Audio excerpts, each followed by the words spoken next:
हात धुन्छौ र साबुन पानीले धुन्छु नि कति बेला धुन्छौ र छिनछिनमै धुन्छु नि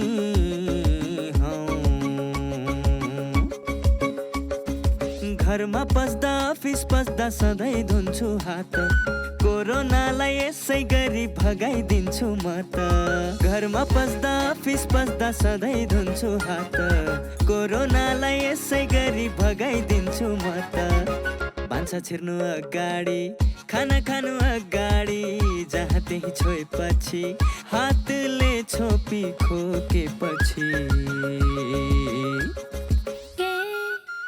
हात धुन्छौ र साबुन पानीले धुन्छु नि कति बेला धुन्छौ र छिनछिनमै धुन्छु नि कोरोनाबाट बच्ने 3 उपायहरू। व्यक्ति बीच 2 मिटर टाढा बस्ने, घरबाट बाहिर निस्कँदा मास्क लगाउने र बेला बेलामा साबुन पानीले मिच्ची 20 सेकेन्डसम्म हात धुने। कोरोनाबाट आफू पनि बचौँ र अरूलाई पनि बचाउँ। नमस्कार, स्वस्थ जीवन कार्यक्रममा तपाईलाई स्वागत छ। नेपाल सरकार स्वास्थ्य तथा जनसङ्ख्या मन्त्रालय, राष्ट्रिय स्वास्थ्य शिक्षा सूचना तथा सञ्चार केन्द्र र नेपाल टेलिभिजन बीच सहकार्यमा निर्माण गरिएको यो कार्यक्रम एनटिभी प्लसका साथै एनटिभी इटहरी र एनटिभी कोहलपुरबाट पनि हेर्न सक्नुहुनेछ। हरेक मानिसले आफ्नो स्वस्थ जीवनका लागि अवलम्बन गर्नुपर्ने उपायहरूबारे हामीले कार्यक्रममा चर्चा गर्दै आइरहेका छौँ। गुणस्तरीय स्वास्थ्य सेवाको सुनिश्चितताले मात्र समृद्ध नेपाल, सुखी नेपालीको राष्ट्रिय आकांक्षा पूरा हुन सक्छ। संविधानको मौलिक हकमै स्वास्थ्य सम्बन्धी हकको व्यवस्था छ। स्वास्थ्य सेवालाई कसरी व्यवस्थित र प्रभावकारी बनाउन सकिन्छ भन्ने बारे सरकारको योजनाका साथै विज्ञसँगको साक्षात्कार पनि यो कार्यक्रममा हामी प्रस्तुत गर्नेछौँ। अब लागौँ आजका विषयवस्तुतर्फ। स्वास्थ्य तथा जनसङ्ख्या मन्त्रालयले पहिलो चरणमा कोभिड-19 विरुद्धको खोप लगाउने फ्रन्टलाइनरको सूची सबै स्थानीय तहबाट माग गरेको छ। छिमेकी भारतमा उत्पादन भइरहेको कोभिड विरुद्धको खोपले त्यहाँ अनुमति पाएसँगै नेपालमा पनि तयारी तीव्र पारिएको छ। भारतमा खोप शुभारम्भ गर्दा नेपालमा पनि अग्र पङ्क्तिमा खटिएका स्वास्थ्यकर्मी तथा कर्मचारीलाई दिने योजना अघि बढेको छ। यसबारे आज हामीले चर्चा गर्नेछौँ। महिलामा गर्भवती र सुत्केरी अवस्था विशेष समय हो। यो बेलामा अरू बेला भन्दा विशेष सावधानी अपनाउनु पर्ने हुन्छ। अहिले कोरोना संक्रमणको जोखिममा गर्भवती तथा सुत्केरी महिलाहरू धेरै छन्। गर्भवती तथा सुत्केरी महिलाहरूले सावधानी अपनाउनु पर्ने कुराहरूका साथै महिलामा हुने स्वास्थ्य समस्या र जोगिने उपायबारे विशेषज्ञको कुराकानी आजको स्वास्थ्य संवादमा प्रस्तुत गर्नेछौँ। स्वस्थ जीवनशैली कसरी अपनाउने, यसबारे विशेषज्ञको सुझाव पनि हामीसँग हुनेछ। सुरुमा यो विशेष रिपोर्ट।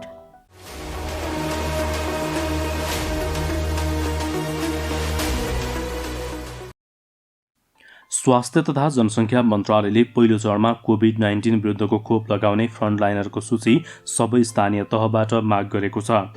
मन्त्रालयले सबै स्थानीय तहमा रहेका स्वास्थ्य संस्था तथा अस्पतालहरूमा कार्यरत स्वास्थ्यकर्मीको सूची माग गरेको हो। मन्त्रालयका अनुसार स्थानीय तहलाई सङ्घीय मामिला तथा सामान्य प्रशासन मन्त्रालयबाट पत्राचार गरिदिन अनुरोध गरिएको छ। कोभिड-19 विरुद्धको अभियानमा अग्रपङ्क्तिमा खटिएका स्वास्थ्यकर्मी, कर्मचारी र महिला स्वास्थ्य स्वयंसेवीकालाई पहिलो चरणमा खोप दिने योजना बनाएको सरकारले सङ्ख्या एकिन गर्न देशभरबाट अद्यावधिक विवरण माग गरेको हो।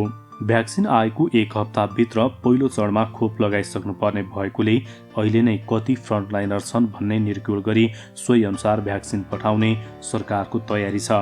भारतमा उत्पादन भइरहेको कोभिड विरुद्धको 2वटा खोपले त्यहाँ अनुमति पाएसँगै नेपालमा तयारी तीव्र पारिएको छ।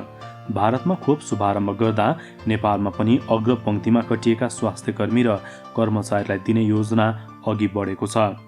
2 देखि 8 डिग्री सेल्सियस तापक्रममा राख्न सक्ने सो खोप नेपालमा आए एकैपटक 20% जनताको लागि अर्थात् 60 लाख डोज भण्डारण गर्न सकिने बताइएको छ। मन्त्रालयका अनुसार भारतमा उत्पादित भ्याक्सिन नेपालको लागि भण्डारण गर्न र आयात गर्न सहज छ। नेपालले कोभ्याक्स फेसिलिटीबाट पाउने 20% भ्याक्सिन आउन ढिलाइ हुने भएमा 3% भ्याक्सिन खरिद गरी फ्रन्टलाइनरलाई लगाउने रणनीति बनाएको छ।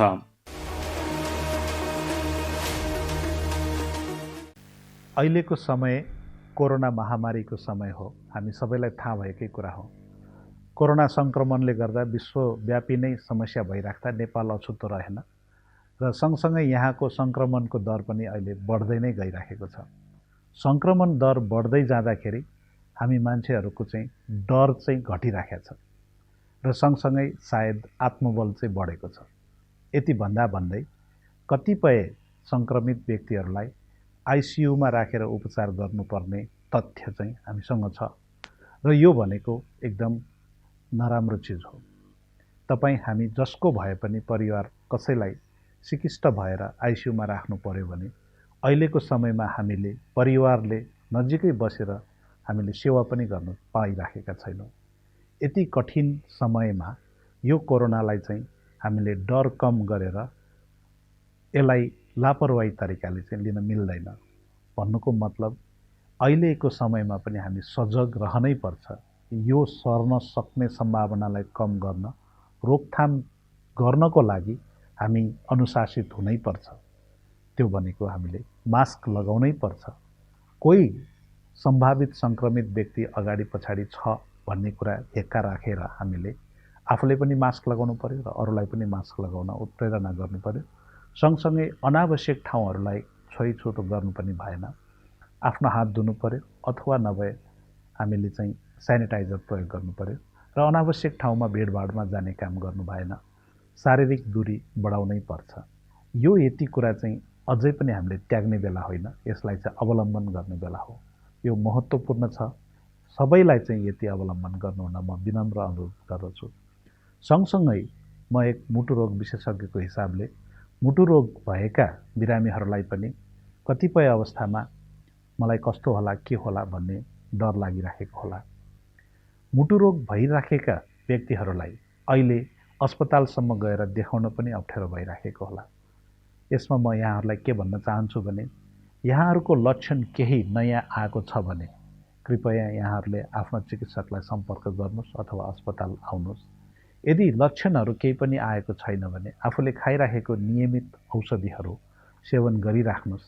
आफूलाई बलियो बनाउनुहोस्, आत्मबल बढाउनुहोस्, शारीरिक अभ्यास गर्नुहोस्, अनावश्यक खानेकुराहरू धेरै नखानुहोस्, हिँडडुल धेरै अनावश्यक हिँडडुल नगर्नुहोस् र एकदमै लक्षण भनेको के भनेदेखि कथम कदाचित छातीमा पीडा भयो, सास फेर्न गाह्रो भयो, मुटुको धड्कन एकदम बढ्दै गयो र रिङ्गटा लाग्यो, एकदमै अप्ठ्यारो महसुस भयो भनेदेखि चाहिँ अस्पताल आउनुहोस्। यदि होइन भनेदेखि चाहिँ अहिलेको समयमा पनि हामी नर्मल जस्तै गरेर, साधारण जस्तै गरेर घरमै बसेर पनि आफ्नो उपचार निरन्तर गर्न सक्छौँ र यो निरन्तरता दिने बेलामा कोरोनाबाट हुन सक्ने सङ्क्रमणलाई पनि ध्यान पुर्याउँ र यसकोबाट परै बसेर यसलाई रोकथाम गरौँ। यति गऱ्यौँ भने हामी मुटुकै रोग लागे पनि हामीलाई चाहिँ स्वस्थ रूपमा जीवनयापन गरेर अगाडि बढ्न सक्छौँ। ए सृजना, त किन हिजो अस्ति स्कुल नआएकी हँ? हेर, मेरो त महिनाभरि सुरु भएछ। ए त्यही भएर पो स्कुल नआएकी? मलाई त पहिला एकदमै डर लागेको थियो, पछि आमाले सम्झाउनु भएपछि बल्ल बुझेँ। अनि स्कुल त आउनु पर्थ्यो नि त। आफूलाई कस्तो लाज लागेको थियो। होइन, के को लाजको कुरा गर्छन् यिनीहरू? केही होइन। सृजना पनि आइछन् त आज। अनि हिजो अस्ति कहाँ गएकी थियौ? खास कुरा उसको महिनावारी सुरु भएर समस्या भएछ मिस। महिनावारी हुनु समस्या होइन, यो त किशोरीहरूमा हुने सामान्य प्राकृतिक कुरा मात्रै हो। सामान्यतया महिनावारी 10 देखि 15 वर्षका किशोरीहरूमा सुरु हुन्छ। यो स्वाभाविक कुरा हो। महिनावारी हुँदाखेरि डराउने, चिन्ता लिने गर्नु हुँदैन। महिनावारी हुँदाखेरि अरू बेला जस्तै स्कुल आउनुपर्छ, तर व्यक्तिगत सरसफाइ भने बढी नै गर्नुपर्छ। महिनावारी भएको समयमा दिनौ नुहाउने, सफा कपडा लगाउने, सफा ठाउँमा सफा बिछौनामा सुत्ने, सफा प्याड लगाउने गर्नुपर्छ। महिनावारी हुँदा घर परिवार सँगै राखेर किशोरीहरूलाई पोसिलो खानेकुरा खुवाउनुपर्छ। नमस्ते, म डाक्टर सरिना राज भण्डारी। म चाहिँ ENT अथवा नाक कान घाँटीको सर्जन र फेसियल प्लास्टिक सर्जन हो। यो चिसोको मौसममा, यो सिजनमा चाहिँ मान्छेहरूलाई चाहिँ थुप्रो प्रब्लमहरू आउँछन्, जस्तै रुगाखोकी, स्निजिङहरू हुने, नाकबाट पानी बग्ने, नाक बन्द हुने, त्यो सँगसँगै घाँटीको प्रब्लमहरू जस्तै घाँटी खसखसाउने, खोकी लाग्ने, सुक्खा खोकी लाग्ने प्रब्लमहरू हुन्छन्। त्यसमाथि अहिले कोभिडको एरा पनि छ। It's a very difficult time. त्यही कारणले गर्दा चाहिँ तपाईँहरूले यो मौसममा चाहिँ अभोइड गर्नुपर्ने कुराहरू चिसो कुराहरू, स्मोकिङ गर्नुहुन्छ भने प्लिज त्यो पनि अलिकति कन्ट्रोल गर्नु अथवा छोड्नु होला। अनि खानपानमा पनि चिल्लो, पिरो, अमिलोहरू चाहिँ अलिकति कम गर्नुहोस् सो द्याट तपाईँको घाँटीको प्रब्लम पनि धेरै नहोस्। अनि मास्क चाहिँ अनिवार्य रूपमा प्लिज लगाउनु होला। त्यो चाहिँ हाम्रो एकदमै सेफ्टी प्रिकसन नै हो। मास्क पनि तपाईँहरूले त्यो कपडाको मास्क र भल्भको मास्क भन्दा पनि सर्जिकल मास्क लाउनु भयो भने त्यो एकदमै बेटर छ। अनि तपाईँको यो रुगाखोकीको लागि चाहिँ अब मोस्ट मान्छेहरूलाई चाहिँ कोभिड नै हो कि भनेर पनि डर लाग्छन्। बट देन यो चाहिँ सिजन एकदमै कमन हो रुगाखोकीको लागि। त्यही कारणले रुगाखोकी नहोस् भनेर तातो पानीको बाफ लिने, मन तातो पानी खाने, नुन पानीले कुल्ला गर्ने, तिनीहरू पनि गर्न सक्नुहुन्छ। But then please stay safe. हजुरहरूलाई कोभिडकै शङ्का छ, त्यसको ज्वरो आइरहेछ, तपाईँहरूलाई नाकबाट स्मेल आएन, खानाको टेस्ट आएन भने तपाईँलाई कोभिड टेस्ट गर्दा पनि केही फरक पर्दैन। नेगेटिभ आयो भने राम्रै हो, पोजिटिभ आयो भने त्यही अनुसार हामी तपाईँहरूको ट्रिटमेन्ट गर्छौँ। बट देन मान्छेहरूलाई चाहिँ यो कोभिडको टेस्ट गर्ने र भनेर मान्छेहरू चाहिँ धेरै तर्सिन्छन् आजकल। त्यस्तो चाहिँ नसोच्नु होला। कोभिड टेस्ट गर्नुभएको पनि राम्रै हो। अनि घाँटीको लागि चाहिँ मोस्टली तपाईँको घाँटीमा केही अड्किने त्यस्तो प्रब्लमहरू छ भने सिधै मेडिकलमा गएर एन्टिबायोटिक चाहिँ नलिनु होला है। अब एकपल्ट डक्टरसँग सल्लाह लिएर एलर्जीको कारणले हो कि ग्यास्ट्रिकको कारणले हो कि साँच्चै नै इन्फेक्सन नै हो त्यो बुझेर मात्र मेडिसिन्स लिनु होला।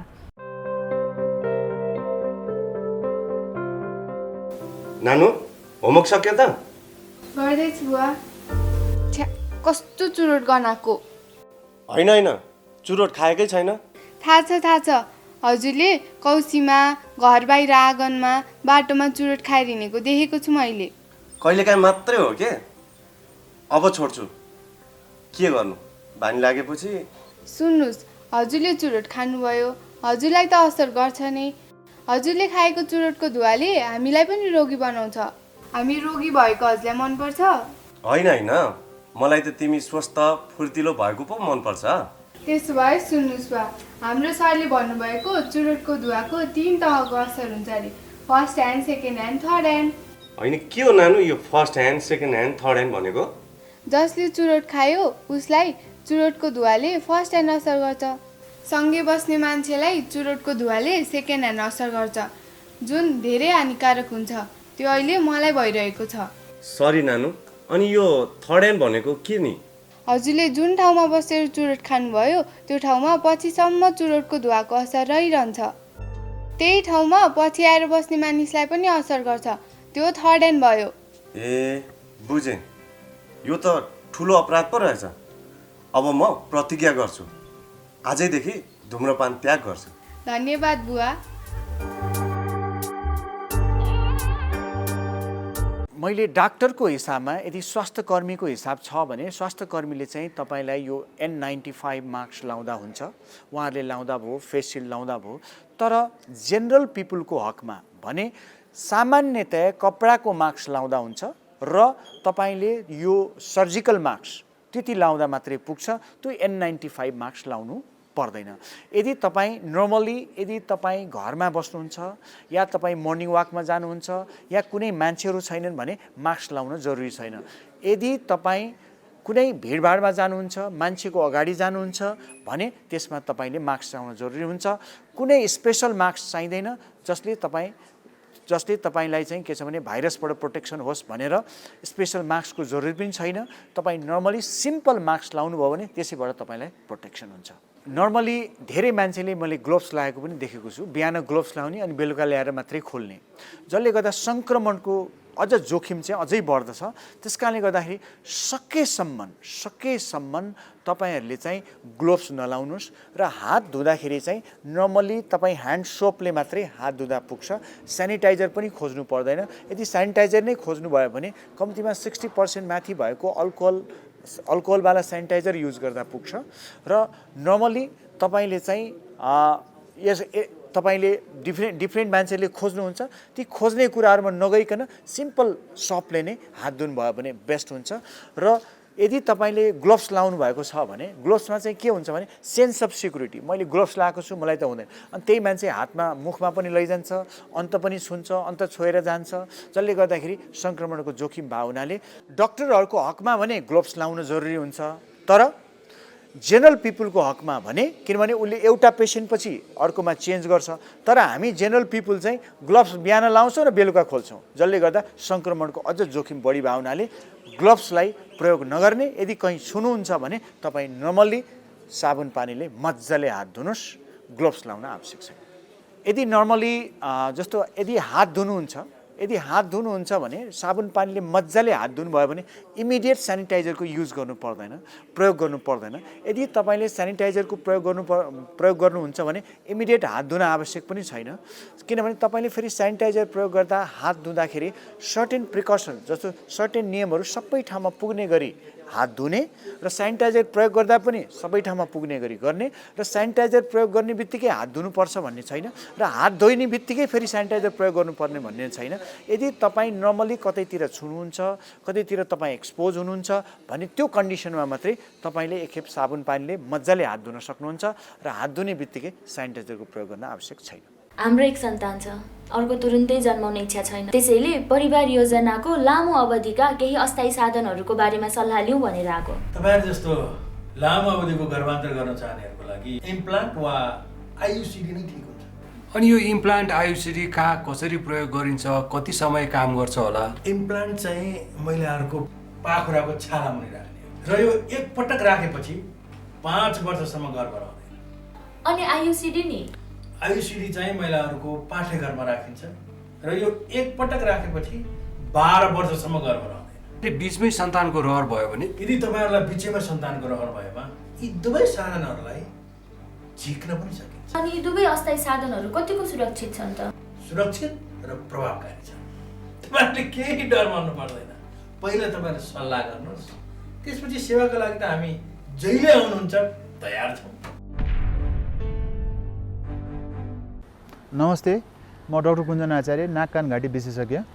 हाम्रो स्वस्थ जीवनको लागि 2-3वटा कुरा भन्नु जस्तो लागेको छ मलाई। सबभन्दा पहिला हामीले स्वस्थ जीवनको लागि एक्सर्साइज व्यायामको आवश्यकता पर्छ, एउटा कुरा। दोस्रो कुरा हाम्रो डाइटको आवश्यकता पर्छ, राम्रो डाइटको आवश्यकता पर्छ। र तेस्रो कुरा हाम्रो अहिले कोरोनाको टाइम भएको हुनाले हामीले अब कोरोनाबाट कसरी बच्ने भन्ने पनि हाम्रो प्राथमिकतामै पर्छ छ अहिलेको टाइममा। अब डाइट सबभन्दा पहिला व्यायामको कुरा गर्दा हामीले बिहान उठेदेखि हामीले एक्सर्साइज जुनसुकै मान्छेले पनि एक्सर्साइज गर्नु राम्रो थियो, सबैजनालाई थाहा भएको कुरा हो।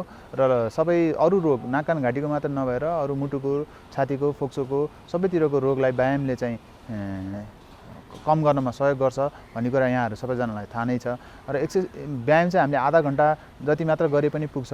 स्ट्रेचिङ एक्सर्साइजहरू मात्र गर्दा पनि हामीलाई धेरै सहयोग हुन्छ, त्यसले हाम्रो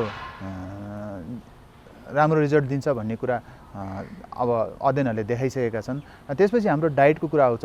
डाइट हामीले स्वस्थ खानुपर्छ, सफा खानुपर्छ, पकाएर खानुपर्छ, जङ्क फुडहरू खानु हुँदैन। स्पेसली चाउचाउ, अब अनावश्यक जङ्क फुड खायो भने हाम्रो वेट बढ्छ। वेट बढेपछि त्यसले हामीलाई कोभिडलाई मात्र नभएर अरू सबै रोग निम्त्याउने सोर्स बन्न सक्छ।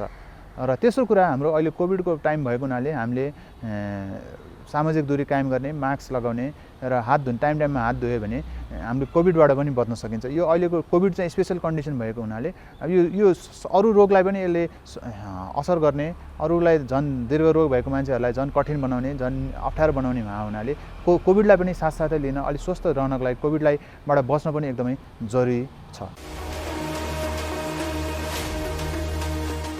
महिलामा गर्भवती र सुत्केरी अवस्था विशेष समय हो। यो बेलामा विशेष सावधानी अपनाउनु पर्ने हुन्छ। कोरोना संक्रमणको जोखिममा गर्भवती तथा सुत्केरी महिलाहरू धेरै छन्। गर्भवती तथा सुत्केरी महिलाहरूले सावधानी अपनाउनु पर्ने कुराहरूका साथै महिलामा हुने स्वास्थ्य समस्या र जोगिने उपायहरूबारे विशेषज्ञको कुराकानी आजको स्वास्थ्य संवादमा।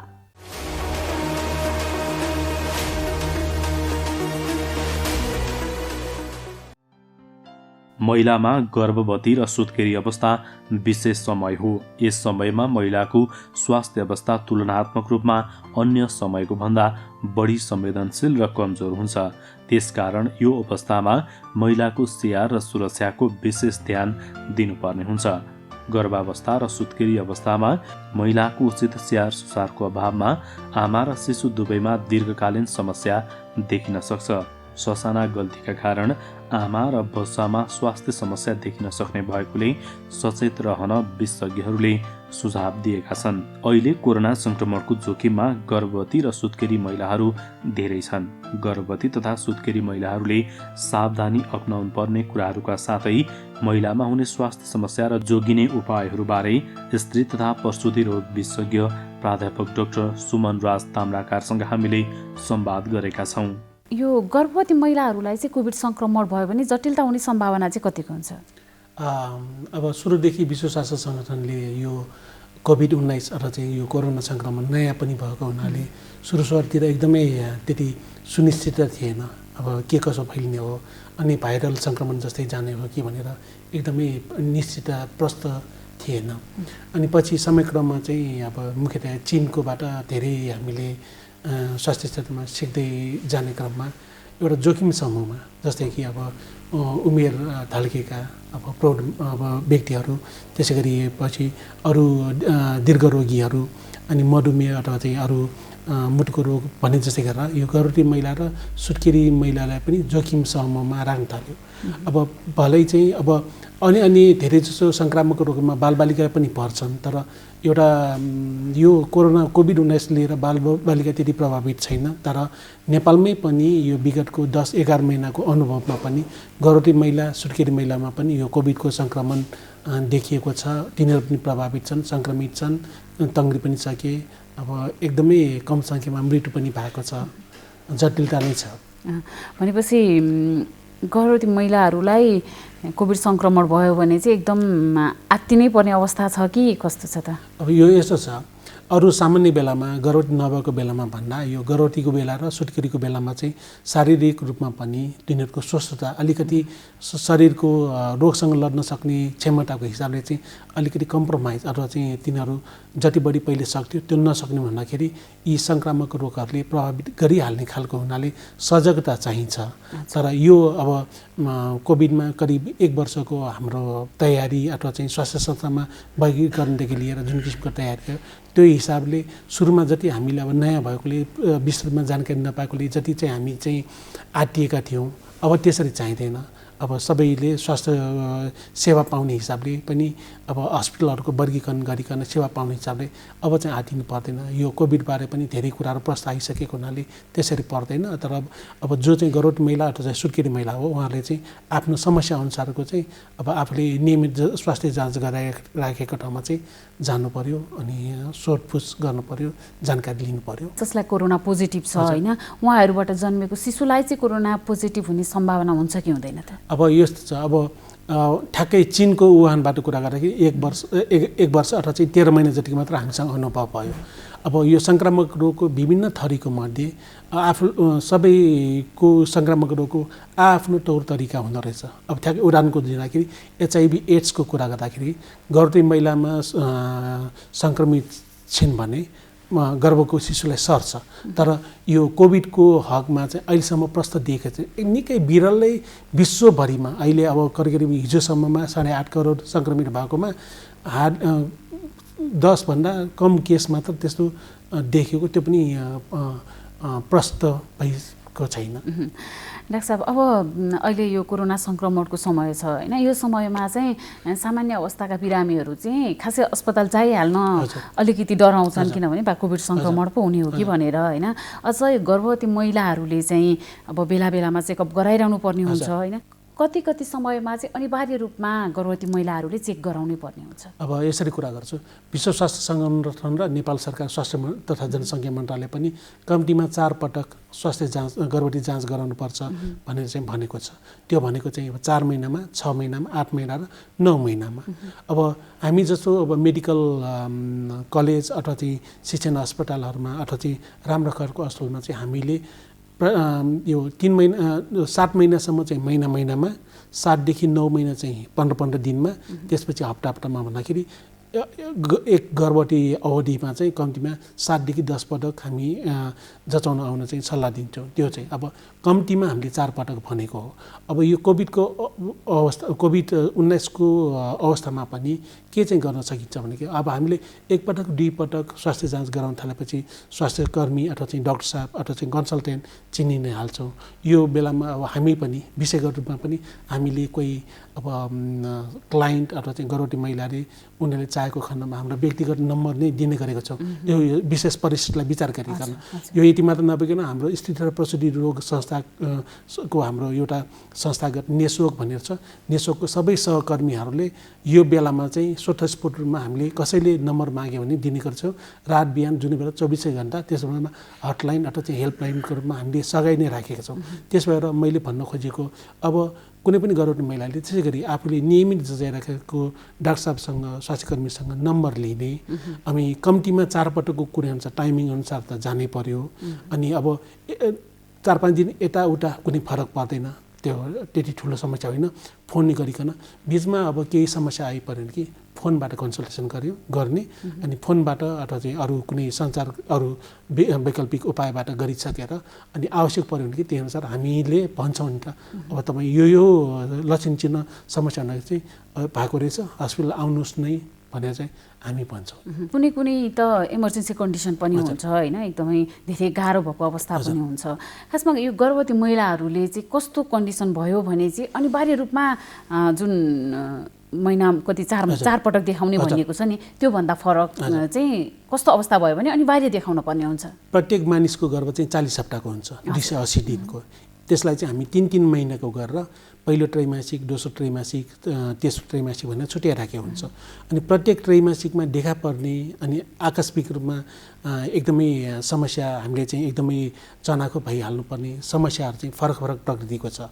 पहिलो 3 महिनामा अथवा चाहिँ पहिलो त्रैमासिकमा चाहिँ कसैको चाहिँ अब रक्तस्राव भयो भने अब एक्कासी अब एपेन्डिसाइटिसमा जस्तो एकदमै पेट दुख्यो भनेदेखि होइन, त्यहाँ कसैको चाहिँ अब त्यो बेलामा पिसाबको सम्बन्धी समस्या अथवा चाहिँ अड्ने कारणले तल्लो पेट धेरै दुख्ने भयो अथवा चाहिँ अब गर्ने बेलामा सामान्य उल्टी अथवा चाहिँ बान्ताहरू त हुन्छ, तर एकदमै आफ्नो दैनिक कामलाई प्रभाव पर्ने हिसाबले नै धेरै उल्टी बान्ता भयो भनेदेखि चाहिँ त्यो बेलामा जानुपर्छ। र यो मध्ये पनि रगत देखा पर्यो भने चाहिँ जानै पर्छ। अब बान्तासम्मकोलाई हामीले फोनबाट तपाईँहरूले यो औषधि लिनुहोस् होइन भनेर चाहिँ हामी सल्लाह दिन्छौँ कि ब्लड देखा पर्यो रगत देखा पर्यो भन्ने बित्तिकै हामी चाहिँ ओहो भिडियो एकचोटि गर्नुपर्छ तपाईँहरू आइहाल्नुहोस् भनेर हामी त्यसरी सल्लाह दिन्छौँ भनेको। अनि दोस्रो त्रैमासिकमा चाहिँ कतिपय अब गर्भवती महिला पनि मानिस नै हो, अरू बेलामा मेडिकल रोगहरू लागे जस्तै अब मधुमेह, डायबिटिज अनि उच्च रक्तचाप अनि रक्त अल्पता त्यो समस्याहरू देखा पर्न थाल्छ। त्यस्तोमा पनि मुख्य हाम्रो ठुलो समस्या भनेको उच्च रक्तचाप छ 1 नम्बरमा। दोस्रो चाहिँ नेपालमा पनि बिस्तारै त्यो मधुमेह डायबिटिज चाहिँ देखिन थालेको छ। त्यसमा पनि सुगर कन्ट्रोल अब उनीहरूले अब त्यसो बेलामा हामीले अब विकल्प दिन सक्ने हो भने नजिकको क्लिनिक अथवा अस्पतालमा सुगर जचाउनुहोस्, त्यसको चाहिँ फोनबाटै बताउनुहोस् अनि त्यो लेभल हेरिकन त्यो अनुसार अब हस्पिटल आउनु पर्यो, इन्सुलिन सुरु गर्ने हो कि अथवा चाहिँ खानामा चाहिँ नियन्त्रण गरिकन केही दिन हेरौँ भनेर हामी फोनबाट अस्पताल नबोलाइकन त्यसरी सल्लाह दिन सक्छौँ, त्यसको समस्याको प्रकृति हेरिकन। अब तेस्रो त्रैमासिकमा चाहिँ अब त्यो पक्का बेठा लाग्नु भन्दा अगाडि नै उनीहरूको पानी भाल लगेर सानो सुटक हुने, महिना नपुगेको नै डेलिभरी बेठा लागेको त्यो समस्यामा पनि आइहाल्नुपर्छ। अनि त्यो बेलामा पनि तेस्रो त्रैमासिकमा पनि कुनै पनि बेलामा पनि रगत देखा पर्नु हुँदैन। अब रगत देखा पर्ने त्यो अवस्थामा साल छुटिएर बेठा लाग्नु अगाडि अथवा चाहिँ साल अब अर्को गलत ठाउँमा बसेर पनि रगत देखा पर्न सक्छ। त्यसमा पनि बच्चाको अवस्था, बच्चाको मुटुको धड्कन होइन अनि पछि आएर अनि यो रगत बग्नुको कारण थाहा पाउनको लागि चाहिँ त्यो बेलामा चाहिँ हामीले अस्पताल बोलाउनु पर्ने हुन्छ। त्यसो भएर त्रैमासिक अनुसार समस्या फरक हुन्छ। त्यो बेलामा अब फोनमै अथवा चाहिँ अरू फाइबर अथवा चाहिँ अरू एप्सबाट चाहिँ कम्युनिकेसन गरिसकेर कुन बेलामा चाहिँ यो चाहिँ सिरियस हो भन्ने कुरा हामी जानकारी गराइकन त्यो बेलामा नियन्त्रित तवरमा हामीले चाहिँ अस्पताल चाहिँ बोलाउन सकिन्छ, बोलाउने गरेका छौँ। यसरी इमर्जेन्सी कन्डिसनमा अस्पताल पुग्न सक्यो भने उनीहरूलाई बचाउन सकिन्छ। एकदमै अब पहिलो ट्रेमाइसिकमा हेर्नुहोस्, मैले अघि नै भने एकदमै एपेन्डिसाइटिस जस्तो पेट दुख्ने रगत बग्ने भनेको यदि पाठेघरभित्र गर्भ नरिकन नलीमा चाहिँ गर्भ रह्यो अनि त्यो नली चाहिँ फुट्यो भनेदेखि एपेन्डिक्स फुट्या सर नै हो। अनि त्यसमा चाहिँ अब भित्रभित्रै रक्तस्राव भएर मानिसको जिउमा त 5-6 लिटर रगत त हुने हो नि, 1.5-2 लिटर जान सक्छ, बेहोस अचेत नै हुनसक्छ। एकदमै त्यो आकस्मिक अवस्था नै हो, त्यसमा चाहिँ तुरुन्त हस्पिटल आउनुपर्ने हुन्छ। बच्चा चाहिँ नलीमा बसेर नली फुट्यो भने भन्नुभयो, त्यो नली फुट्यो भने चाहिँ फेरि बच्चा हुन्छ कि हुँदैन त? अब प्रकृतिले 2टा नली दिएको छ होइन, प्रकृतिले नली दिएको छ। अब आजकल राम्रो चाहिँ के भने नेपालमा पनि समयमै अब महिनाहरू रोकिन साथ आफैले किटबाट पिसाबले गर्भ रह्यो रहेन चेक गरिहाल्ने, आएपछि अब तुरुन्तै चेकअप लाउने आउने चलन चाहिँ निकै बढेको छ, जुन चाहिँ एकदम राम्रो हो। यो पछिल्लो 4-5 वर्ष अथवा 1 दशकमा चाहिँ त्यो राम्रो थियो। त्यसै गरी सबैजनालाई अनि भिडियो एक्सरे अथवा चाहिँ अल्ट्रासाउन्डले असर गर्दैन भन्ने थाहा छैन, अनि अल्ट्रासाउन्ड नै गराउन आउने चलन पनि वाट्टै बढेको छ, जुन चाहिँ एकदमै राम्रो हो। अब यदि अब दूरदराजमा दुर्गममा स्वास्थ्य सेवा नपुगेको ठाउँमा अल्ट्रासाउन्डको सुविधा नभएको ठाउँमा यदि नलीमा गर्भ रह्यो भनेदेखि त्यो नलीले यो पाठेघरमा जस्तो धेरै समय उसले खप्न सक्दैन। त्यही 8 हप्ता 9 हप्ता, त्यो भनेको गर्भवतीको 2 महिना 2.5 महिना जति मात्र खप्न सक्छ, त्यसपछि फुट्छ। फुटेपछि अब ठ्याक्कै रूपमा थाहा हुन्छ कि अब एकदमै बसि नसक्नु, पीडा हुने, अनि अब मुटुको धड्कन बढ्ने, रक्तचाप घट्ने, त्यो कुराहरू पसिना बिस्तारै व्यवस्थित जान लाग्दाखेरि पसिना चिटचिटी आउने, त्यो हुँदाखेरि मान्छे अब मर्नै लागेको आफूलाई आवाज हुँदाखेरि चाहिँ जो कोहीले पनि थाहा पाएर अनि अस्पताल ल्याउने चाहिँ हुन्छ। तर मैले भन्न खोजेको सहरी क्षेत्रमा शिक्षित वर्गहरूमा सुविधा भएको ठाउँमा चाहिँ त्यो नलीमा भएको चाहिँ टाइममै हामी थाहा पाउन सक्छौँ। त्यो हुँदाखेरि उपचार प्रकृति फरक छ। यदि नली फुटिसकेको छैन भने कि त्यसमा औषधिबाट मात्र पनि उपचार गर्न सकिन्छ, अपरेसन नै गर्नु पर्दैन। होइन अब फुटिसकेको रहेछ, त्यो नलीलाई बचाउनै नसकिने अवस्था पुगिसकेको छ भने कि एक साइडको चाहिँ निकाल्छौँ नै, अर्को साइडको त बाँकी हुन्छ नि। अब मानिलियो अब कोही अब अर्को नलीमा पनि समस्या भयो भनेदेखि आजकल अब टेस्ट ट्युब बेबी भनेर यो कृत्रिम गर्भाधानको विकल्पहरू छन्। थोरै खर्च बढी हुन्छ तर विकल्प अथवा चाहिँ समाधानको उपाय चाहिँ छ भन्न खोजेको। कसैलाई दुवैतिर नलीमा पटक पटक समस्या भइदियो भनेदेखि त्यो कृत्रिम गर्भाधानको सुविधा पनि छ। भनेपछि अहिले अब महिलाहरूले चाहिँ यदि केही कथम नलीमा समस्या भएर बच्चा नहुने डर भएको छ भने पनि कृत्रिम गर्भधारणबाट पनि बच्चा प्राप्त गर्न सक्नुहुन्छ। डाक्टर साहब, जस्तै अब महिलाहरूले चाहिँ यो जुन गर्भको 9 महिना जुन समय छ नि, त्यो समयमा चाहिँ एकदमै धेरै अब खानेकुराहरू चाहिँ खानुपर्छ भनिन्छ, बच्चाको लागि पनि आमाको लागि पनि खानुपर्छ भनिन्छ। वास्तवमा कस्तो प्रकारको खानपान र जीवनशैली अपनाउनु पर्ला त्यो समयमा महिलाहरूले? अब मुख्यतः यो खानेकुराको आउन साथै हाम्रो धेरै जसो जनमानसमा चाहिँ कुनै नौलो चिज नै नयाँ कुरा नै खानुपर्ने कि भनेर एउटा गलत आभास रहेछ, त्यसो होइन।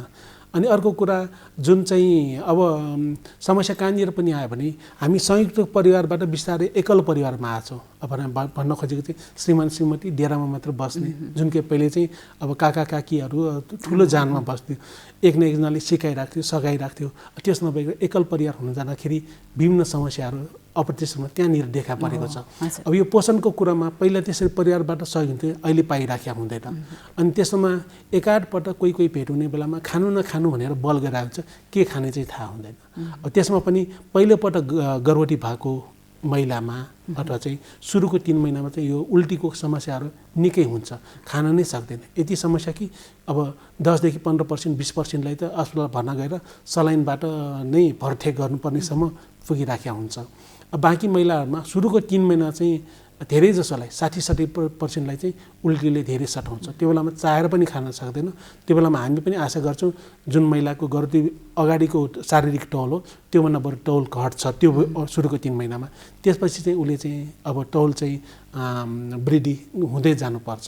अनि खानामा पनि के होइन, मेरो मुख्य कुरा चाहिँ अब खानामा 3 थरीको कुरा हुन्छ। एउटा शक्ति दिने, अर्को शरीर बनाउने, अर्को रोगसँग लग्न नदिने। अब शक्ति दिने भन्नाले अब मेडिकल भाषामा हामी कार्बोहाइड्रेट भन्छौँ, गुलियो होइन। अब चामल धान चामल भयो, गहुँ कोदो फापर आलु सक्खरखण्ड त्यो सबै कार्बोहाइड्रेट त्यो सबै चाहिँ शक्ति दिने भयो। अनि अर्को चाहिँ शरीर बनाउने चाहिँ प्रोटिनयुक्त माछा मासु दुध होइन गेडागुडी जति पनि भेराइटीको छ त्यो सबै चाहिँ प्रोटिन। अनि तरकारी र फलफुलहरूले चाहिँ अनि रोगसँग लड्न सक्ने क्षमता दिलाउने त्यसरी 3 प्रकारको। नेवारहरूले जति पनि खानेकुरा गर्छ अहिले ब्यालेन्स तरिकाले चाहिँ खाने गरेको छ। ठ्याक्कै अरूले केही पनि सोच्नु पर्दैन नेवारहरूले कसरी खाने गरेको छ एकचोटि हेरिदिएर मात्रै त्यही अनुसार सबै मिसार भन्न खोजेको नेवारहरू खाजा खाने बेलामा चिउरा हुन्छ अथवा मकै हुन्छ त्योसँगै भटमास हुन्छ अथवा चिउरासँगै होइन आलु हुन्छ होइन मासु कहिलेकाहीँ हुनसक्छ त्योसँगै अरू एक थरीको अचार त्यसरी मिक्स। अब यो बेलामा खानुपर्ने त्यही हो। तर एक्स्ट्रा चाहिँ अब क्यालोरीको हिसाबले अरू बेलामा भन्दा अब 400-500 ग्राम बढी अलि थोरै बढी त्यो हिँड्नुपर्छ।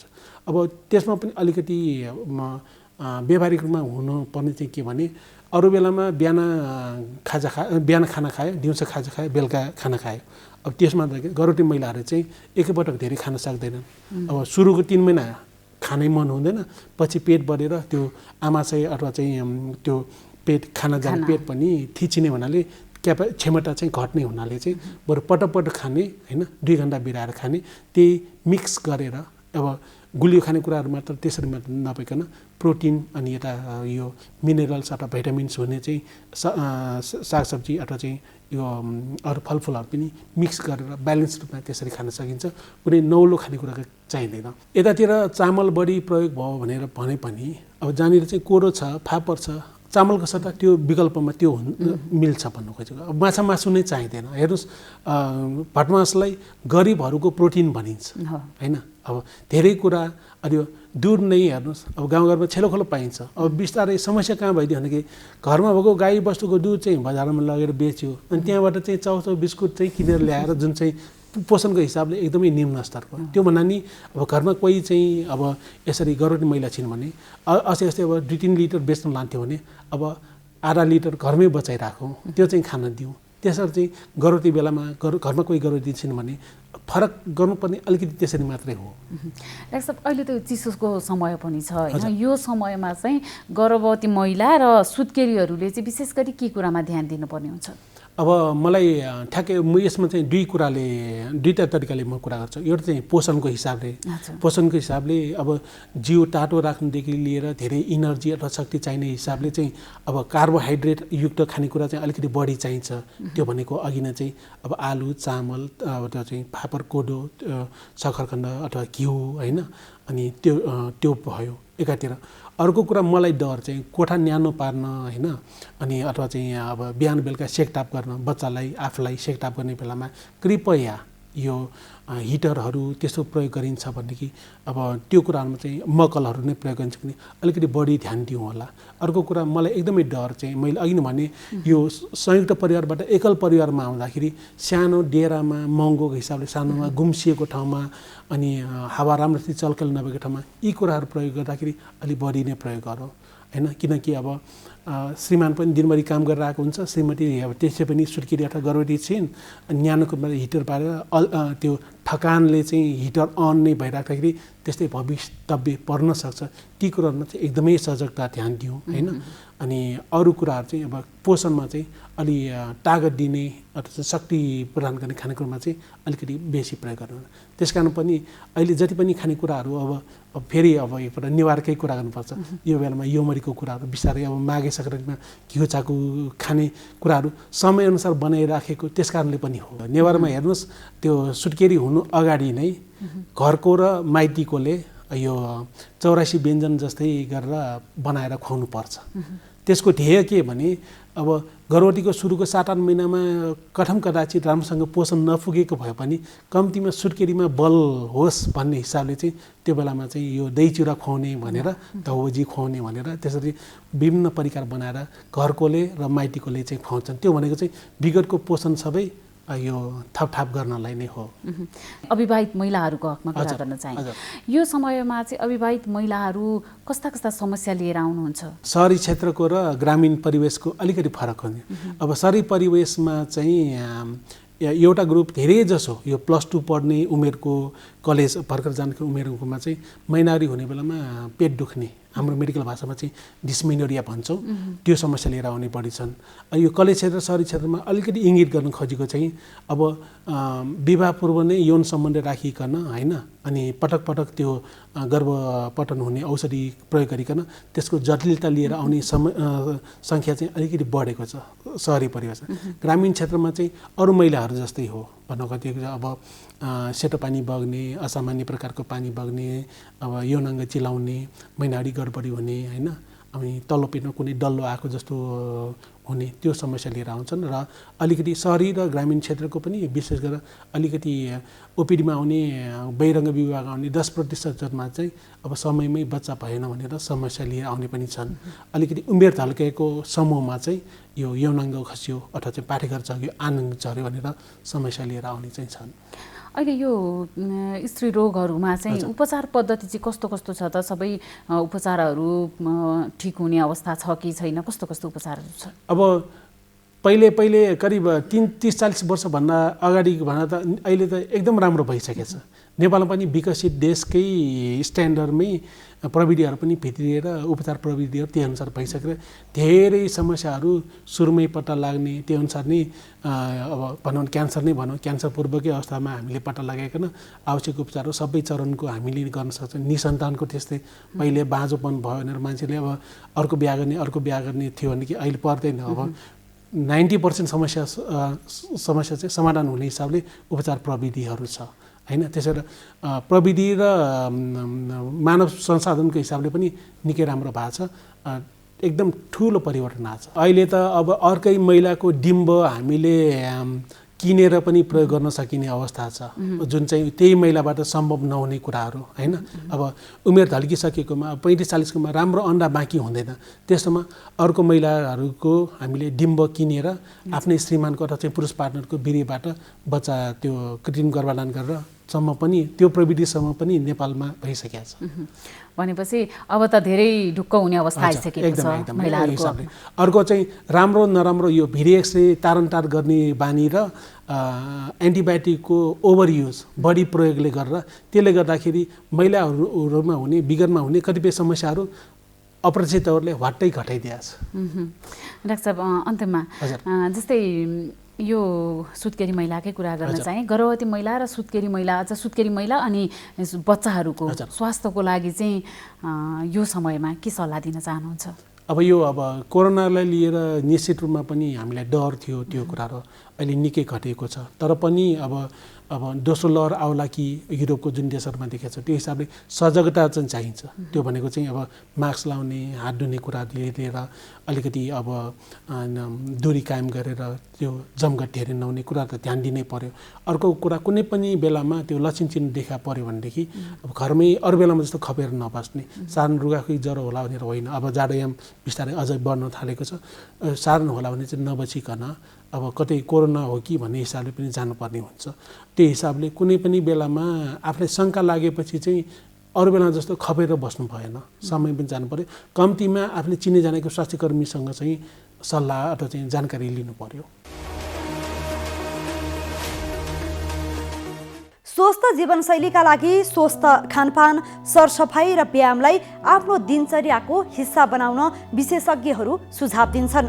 अव्यवस्थित दिनचर्याले हाम्रो स्वास्थ्यमा प्रतिकूल असर पारिरहेको हुन्छ। स्वस्थ जीवनका लागि खानपान, बानी व्यवहार, जीवनशैली आदिमा ध्यान दिनुपर्छ। स्वस्थ जीवनशैली कसरी अपनाउने, यसबारे विज्ञको सुझाव अबको क्रममा।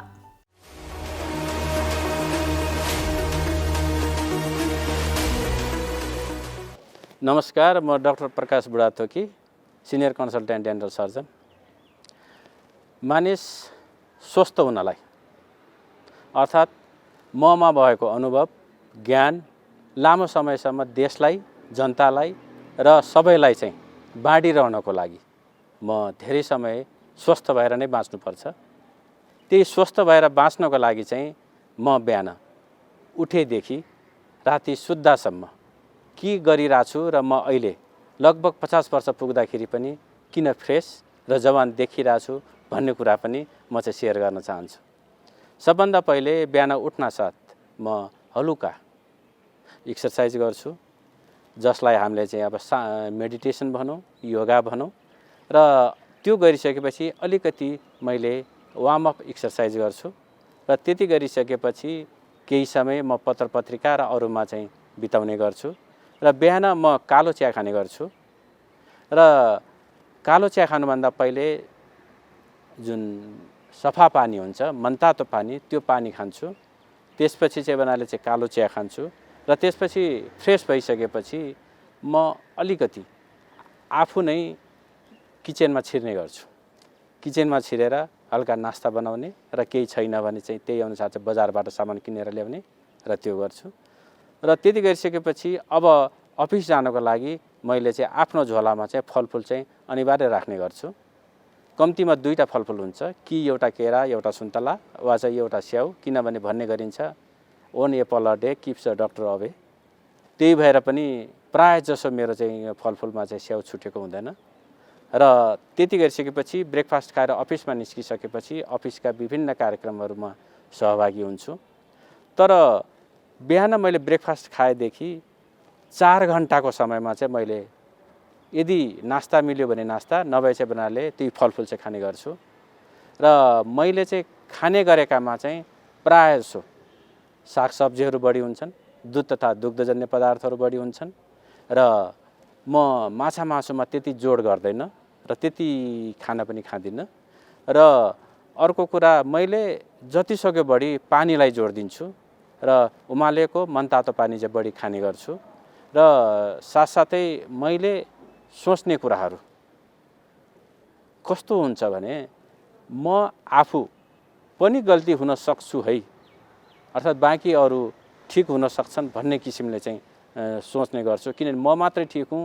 भने ममा अझ स्ट्रेस बढी हुन्छ बढी टेन्सन हुन्छ त्यस कारणले गर्दा त्यसरी नै दिनभरिको कार्यशैली र ऊ चाहिँ भनेर बिताउने गर्छु र साँझ चाहिँ फर्किसकेपछि केही समय फेरि बनाले चाहिँ भनेर फ्रेस हुन्छु र फ्रेस भइसकेपछि हल्का चाहिँ बनाले घरमा नास्ता गर्ने गर्छु र नास्ता गरिसकेपछि प्रायः जसो मेरो खाना चाहिँ 9 साढे 9तिर हुने गर्छ र त्यति भइसकेपछि राति सुत्दाखेरि प्राय जसो सामान्य 10:30 11तिर सुत्छु तर कहिलेकाहीँ अफिसको काम किन प्रेजेन्टेसन केहीले गर्दा 12-1 पनि बज्छ तर 12-1 बजे सुते पनि उठ्ने भनेको चाहिँ जनरली 6 बजे नै हो 6 बजे नै उठ्ने गर्छु तर यति भनिरहँदा हामी बिहान उठेदेखि साँझ सुत्दासम्मको खानपान जीवनशैली र हाम्रो सोचाइको ले नै हाम्रो चाहिँ जीवन चाहिँ निर्धारण गर्ने हो हामीमा चाहिँ रोग ल्याउने कि नल्याउने भनेर निर्धारण गर्ने हो हाम्रो समाजसँगको सम्बन्ध चाहिँ निर्धारण गर्ने हो त्यसकारणले गर्दा म सबैलाई खानपानमा जीवनशैलीमा ध्यान दिन र त्यही अनुसार चाहिँ आफूलाई लामो समयसम्म स्वस्थ राखी देश तथा नागरिकहरूको सेवा गर्न हार्दिक अनुरोध गर्दछु नमस्कार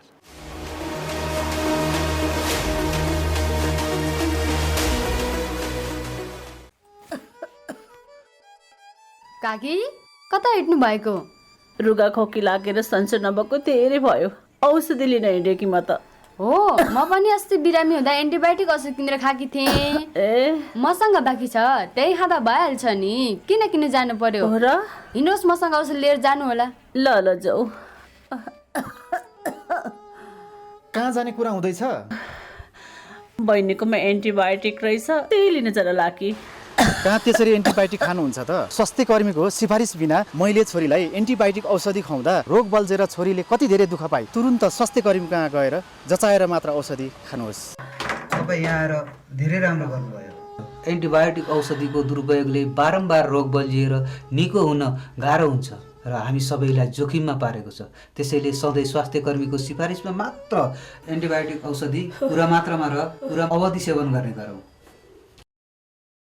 नमस्ते म प्राध्यापक डाक्टर रवि साके म पेसाले मनोचिकित्सक र अहिले हाल पाटन अस्पतालको निर्देशकको रूपमा पनि कार्यरत छु अहिले हामी सबैलाई नै यो विश्वरूपी महामारी कोरोनाले आक्रान्त छ र यसले हामीलाई निकै नै तनाव पनि पुर्याएको छ हाम्रो जनजीवनहरू सबै नै बदलिएको अवस्था छ तर यो यति हुँदाहुँदै पनि यो कोरोनाबाट चाहिँ त्यस्तो बिघ्न डराउनु पनि पर्दैन र यो कोरोना नै होइन भनेर फेरि नेग्लेक्ट गरेर त्यसलाई पुरा चाहिँ व्यवस्था गर्ने अवस्था पनि छैन। यो रोग पक्का पनि छ र यो रोगले निकै नै नोक्सान पनि गरिरहेको अवस्था पनि हो। तर यो रोगबाट बच्न अहिले जे हामीले यसको बारेमा तथ्य पत्ता लगाएका छौँ, यसबाट बच्ने उपायहरू एकदम सहज छन्। मास्क लगाइदिने र यो सोसियल डिस्टेन्स मेन्टेन गरिदिने र बारम्बार हात धुने र खानापिनाहरू चाहिँ राम्रोसँग पकाएर खाइदिने, यो 3-4वटा कुराहरू मात्र गर्दाखेरि पनि हामीलाई सर्दैन। यो मास्क लगाउँदाखेरि दुवैजनाले लगाइदियो भने तपाईँ रोगीकै नजिकै जाँदाखेरि पनि तपाईँ चाहिँ सुरक्षित हुनसक्छ र त्यो यो रोग लाग्न साथै तपाईँको अगाडि आउन साथै तपाईँलाई रोग लागिहाल्ने पनि होइन।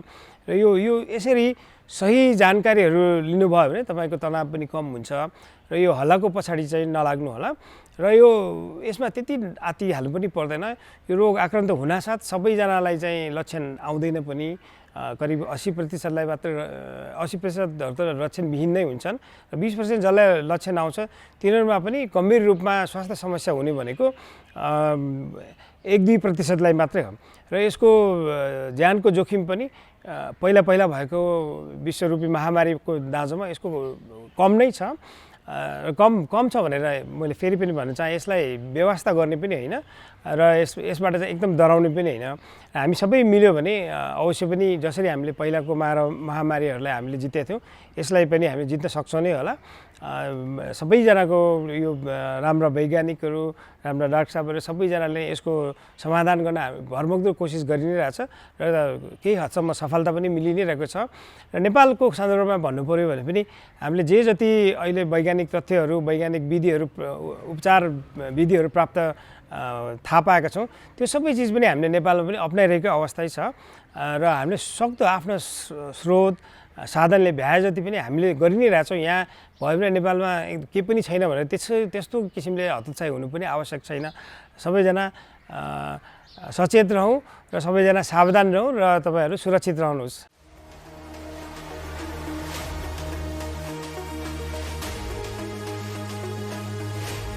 कार्यक्रम स्वस्थ जीवन हरेक दिन एनटिभी प्लसबाट बिहान 7 बजेदेखि 8 बजेसम्म र पूर्ण प्रसारण साँझ 5 देखि 6 बजेसम्म, एनटिभी कोहलपुरबाट 1 देखि 2 बजेसम्म र एनटिभी इटहरीबाट दिउँसो 2 देखि 3 बजेसम्म प्रसारण हुने गरेको छ।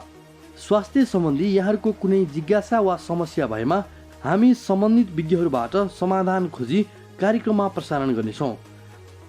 हामीलाई सम्पर्क गर्ने माध्यमहरू यस प्रकार रहेका छन्: फोन, एसएमएस तथा भाइबरको लागि 9843 52 93 97, इमेल swasthjivan@ntv.org.np। यस कार्यक्रमको बारेमा आफ्नो सल्लाह, सुझाव र प्रतिक्रिया पनि यहाँहरूले यिनै माध्यम मार्फत दिन सक्नुहुनेछ। साथै कार्यक्रममा के कस्ता सामग्री, विषय वा विज्ञहरू समेट्नु पर्ला भन्ने विषयमा पनि सुझाव दिन सक्नुहुन्छ। कार्यक्रम यहाँहरूले सामाजिक सञ्जाल मार्फत पनि हेर्न सक्नुहुनेछ। YouTube Nepal television, mobile application Nepal television, Facebook facebook.com/neptv2041।